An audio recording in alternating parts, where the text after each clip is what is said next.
Hey everybody. In today's video, we are going to go ahead and set up a scan on thinkorswim. This is the platform that I'll be using and the platform that I recommend. Okay, I really do like their their interface and their software. So we're going to go ahead and break down the scan. I'm going to show you guys how to set it up yourself. And then I'm going to show you how to set up your chart and what studies I use on my chart to actually figure out if it's a winning position or a possible swing trade opportunity once we're actually in the scan. Okay, so this will be a really good scan to actually narrow down the amount of stocks that specifically you're looking for, right? A lot of scans can generate 100, 1,000 results. And that's way too many stocks in my opinion to be fishing through, right? I want to really minimize the amount of data that's going to come through the scan. All right, and then once I have those, I can start looking to see what kind of bullish setups that I look for, right? Because this specific scan is going to be looking for oversold stocks. It's good for swing trades, or it's good for, even day trades, right? All right, so we'll go ahead and break it down.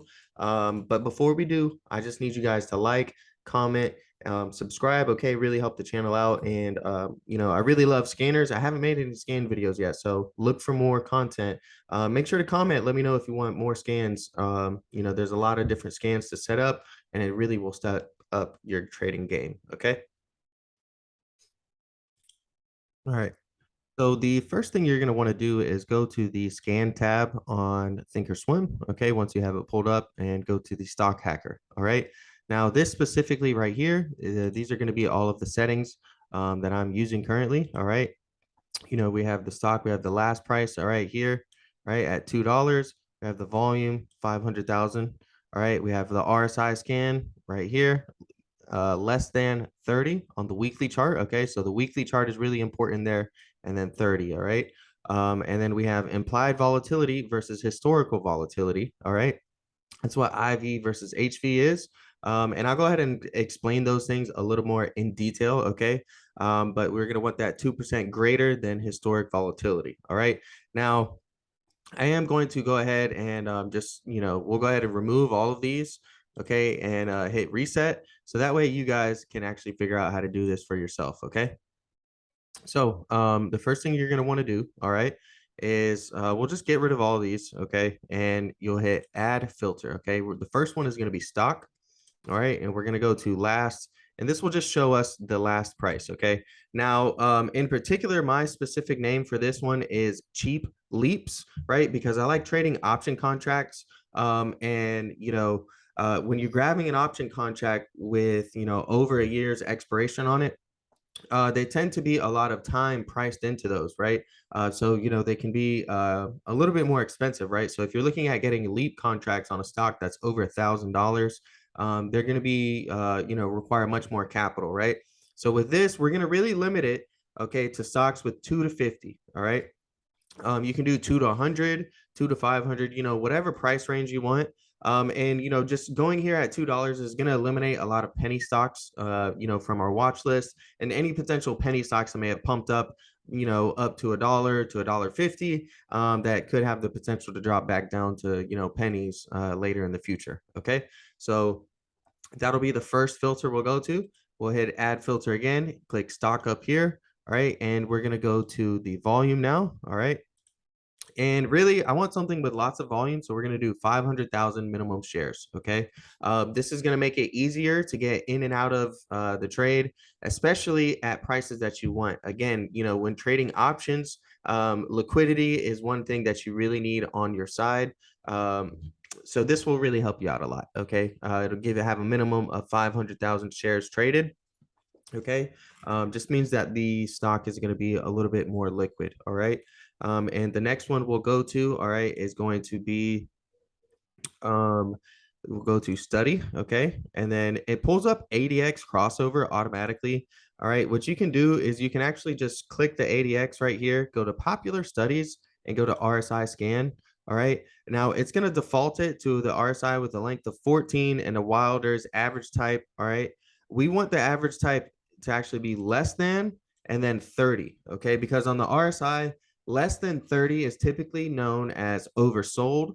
And historically, when stocks tend to be oversold, right? If it's a good company and things, they will eventually return to an unoversold level, right? And recover. Okay, so that's what we're looking for. We're looking to narrow down our search to stocks that are $2 to $50, right? Have a minimum trading volume of 500,000, all right, and have an RSI below 30. Okay, but on the weekly chart, all right. So it automatically defaults it to the daily there, all right. We want to change that to the weekly, right? What this is going to do is give us a much stronger oversold signal than the daily. Okay, it's gonna take a much larger drop, all right, a much larger overreaction and oversell on the weekly chart than it will on the daily chart. Okay, so that's one of the main things that we're looking for here. Okay, then we'll go to add filter again and we'll do study. All right, and we'll go to the volatility now, okay? And what I want to look at is IV versus HV, okay? Implied volatility versus historic volatility, all right? I want it to be at least 2% greater than historical volatility, okay? Now, why would you want that, right? Well, a lot of times, like I said, we're looking for swing trade setups, right? And so, we want implied volatility to be priced in, right? Because that's meaning that, okay, hey, we're, the option contracts and, the volatility is pricing in and showing that there's could be a move coming, right? So if the implied volatility is higher than the historical volatility, it's just a sign, okay, and it's really going to help narrow you down to some stocks that actually have a good chance of making a nice move quickly, here in the future, okay, versus something that's just super low volatile and it's just super oversold and maybe it's just stayed oversold for a really long time. With the implied volatility, that's just implying that, okay, boom, this thing quickly went down and got oversold on the weekly chart, but there's a chance that we could, go back up, right? The volatility, okay? And we'll keep that on the default setting for the daily, okay? And then we'll come in here and we'll hit scan, all right?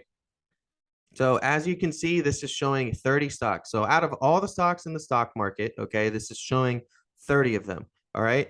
Now, the one thing that I really like, okay, is trading options, as I said, and I keep mentioning. So one way you could do this, all right, because currently this is scanning in all stocks. You can make this more detailed. Okay. So what you can do is you can do this to all optionable stocks, right? And it will pull up every stock that has options, right? You could go to, all NYSE stocks, right? Which is New York Stock Exchange stocks, okay? And you can then come here and go to exclude, for instance, right? And you can put, all OTC stocks. Let's say you don't want to trade anything OTC, right? And you want to trade only things that are in the New York Stock Exchange, and you want something that has options. Okay, so now these are more ways to narrow it down. Okay, so I really encourage you all to explore some more. All right, this is just one scan really that I've been using to find stuff. All right, we'll come in here and hit scan, and it went ahead and made it even lower. Okay, so that's one way you can do it here. All right, we're going to go ahead and let's just go ahead and take a look at one of these stocks real quick. All right, let's look at KC. All right, that pulls up on our list here.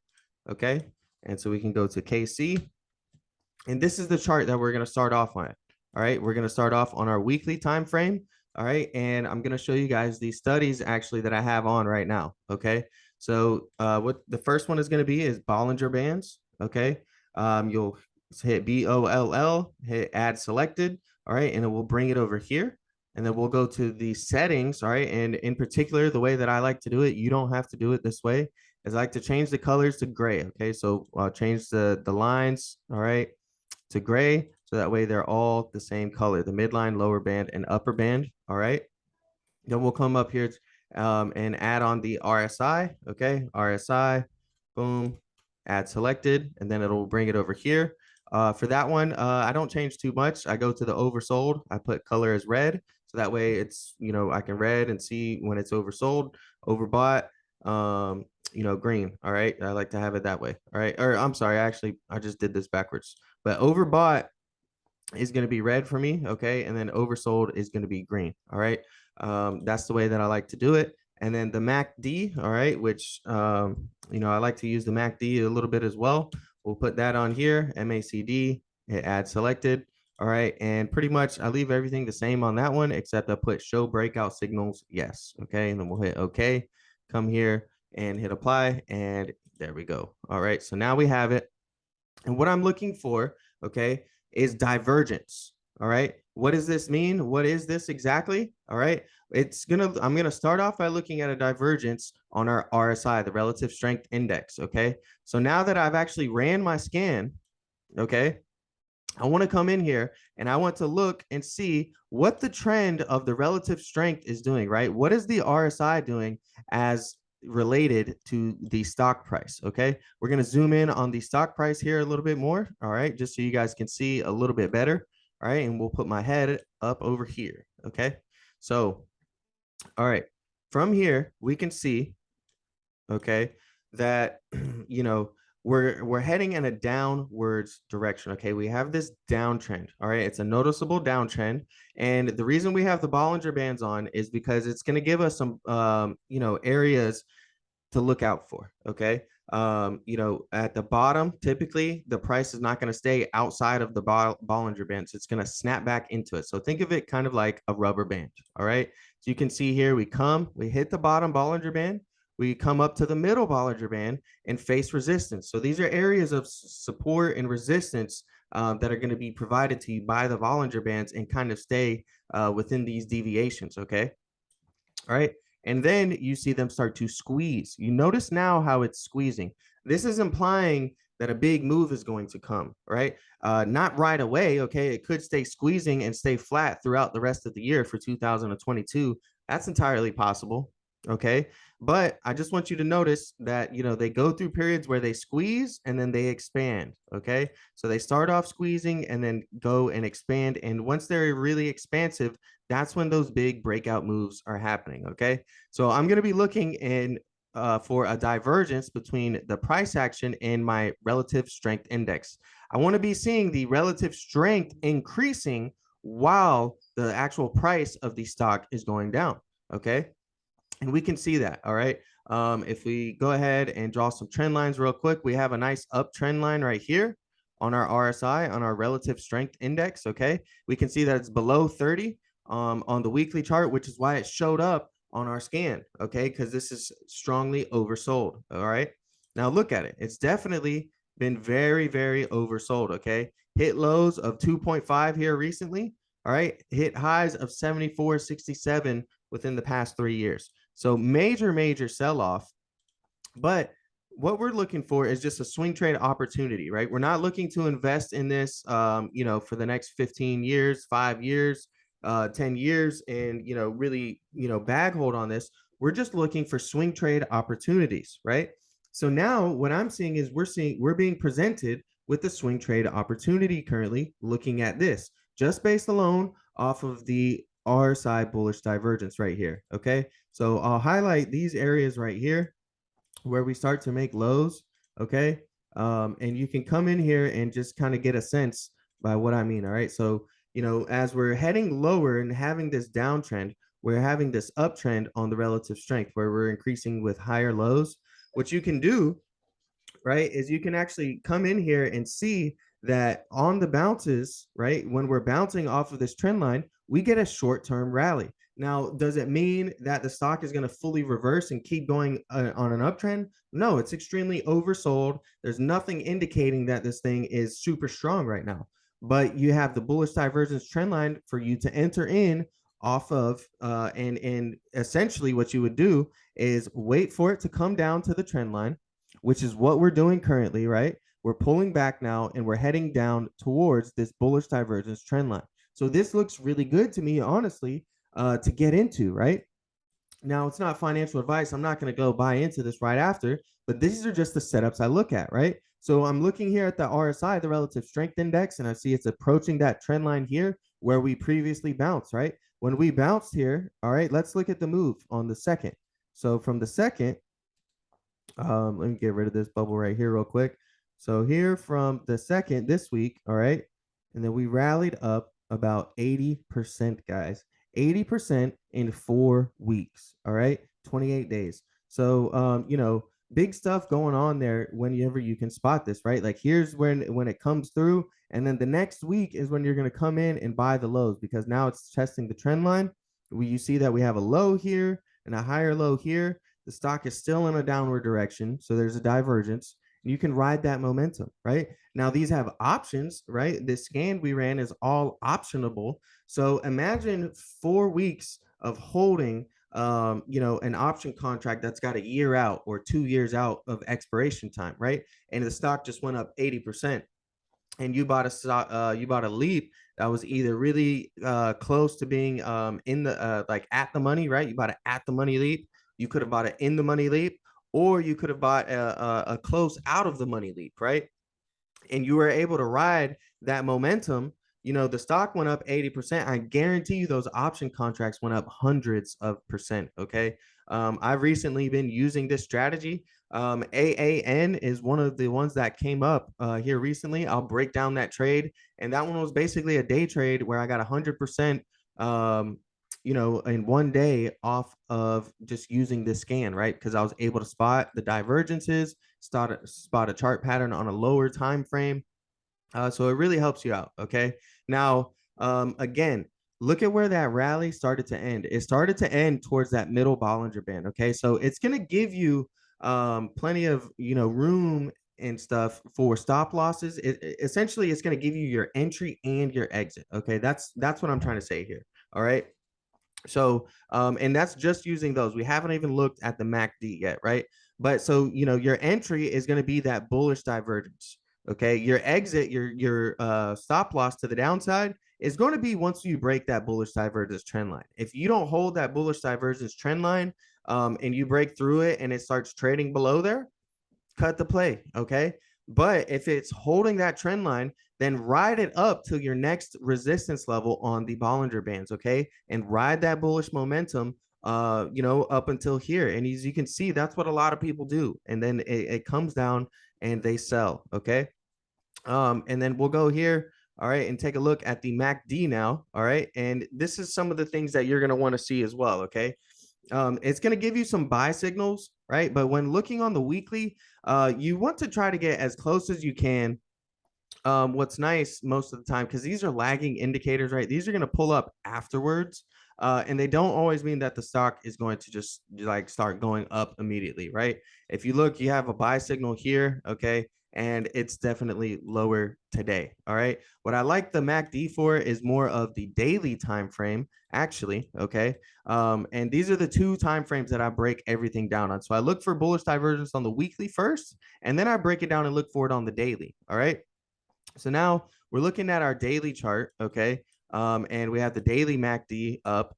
And this is what I like, right? This is what I want to see. I want to get in on the trade before or as the crossover on the MACD is happening. Okay, so we'll zoom in a little bit more so it's more visible for you guys. But you see how we're approaching it, right? It's starting to have that uptrend. We looked at the weekly chart, saw it had that weekly bullish divergence, right? If you can wait for it, okay, and you look at your histogram here, it's shrinking. All right. This is good signs, right? The selling pressure is starting to slow down. That's what we're seeing here. The selling pressure is starting to slow down. It has bullish divergence on a higher time frame of the weekly chart. And if we can get in at the crossover or just before that crossover and ride it into some bullish momentum, okay? So let's look at what I'm talking about here. This is a crossover right here. You get in right before the crossover, you start to see the crossover happening, and then it continues up, and you can ride that momentum all the way up, on your MACD. Okay. So, these are some of the ways that I like to do it. This is basically my strategy. It works pretty good. All right. We'll go ahead and look at AAN real quick. All right. AAN was one of the stocks that I just recently traded this one in the Discord. All right. And we'll go down to the 1 hour chart. So, all right. So first off here, looking at the daily. All right. I'll pull these up a little bit more for y'all. Okay. Because, I'm just kind of experienced. I can kind of like see these on the small screens, and it worked pretty fine. But I know for you guys, it might be a little bit harder. Right. But I saw some bullish divergence. Okay. So we had lower lows. Okay. We had lower lows coming down here. All right. We had higher lows coming over here. All right. So that's our first divergence. Okay. Then we have a massive daily gap up to fill. Okay. So these gaps I cover in my YouTube videos up frequently, but these fill about 90 to 95% of the time historically. Notice how there's a gap in between here and this candlestick right here. That's what I mean by a gap in the chart. Okay. So I saw this huge gap up with bullish divergence. And then let's look at our Bollinger Bands also. Okay. Our Bollinger Bands, we were trading outside of the Bollinger Bands. So I know that if we're trading outside of the Bollinger Bands, very soon it's going to snap back into it. Okay. It's going to snap the price into it and try to push it towards the middle Bollinger Band. Okay. Then I came down to the 1 hour chart and there was a perfect inverse head and shoulder. Right. And so I never would have looked at AAN. I never would have even thought of, swing trading or day trading the Aaron stock ever. Right. This never been on my watch list.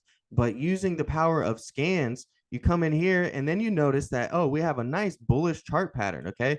What was that pattern? An inverse head and shoulders, right? You have a left shoulder right here, a head right here. You have your right shoulder here. You have a very nice neckline right here. And look at the next day. Okay. So I entered this play right here. We started to show signs of a breakout, but closed right at that neckline. All right. Next day, candle opens up and look at what happens. Just explodes up. Start trading outside of the Bollinger Bands. And this is when I took profit around 10 a.m. in the next morning. Okay. So, it was like, you buy in at like 2, 3 p.m. the day before. And I had option contracts, right? So the option contracts are much more volatile, went up really quick off of that huge breakout, that perfect inverse head and shoulders breakout, and you take profit right on the pattern. It's a 1 hour pattern. We hit the 1 hour price targets. You go ahead and take your profit, right? And boom, that's what I call a scan play, money in the bank. And you just kind of rinse and repeat the process. Okay, so the main thing is the RSI. Once you cut that bullish divergence, go ahead and cut your losses. All right. When you're looking at it on the weekly time frames and the daily time frames, we'll go back to KC, that one that we were just discussing. All right. And we'll look at our RSI here. We see we have the nice trend line. All right. If we wanted to get into this, we could come to KC right now, and go to the options chain and see that all right, well, we're very close on this thing. So within the next week, I expect to see a bounce right off of this trend line. And if I don't see one within a week or two, and it's trading below here and staying below that trend line, then I'll go ahead and cut the play, right? So we'll go to the trade tab now, right? And this is what I mean by cheap leaps, okay? So you can come in here. All these stocks are between $2 and $50. You can buy the in the money or like right here, those aren't too liquid, right? They have a very wide bid ask spread, 70 to 490. These ones aren't too bad, 90 to 140. And they're the next out of the money ones, right? You can come in here and grab these up, a contract for 2024 to expire in 2024 for like $100. Okay. So really, really cheap in that sense. Right now, whether or not that's the best one to choose may not be right. Typically, I look for something with a really close bid ask spread, and I want something with a lots of volume or open interest, right?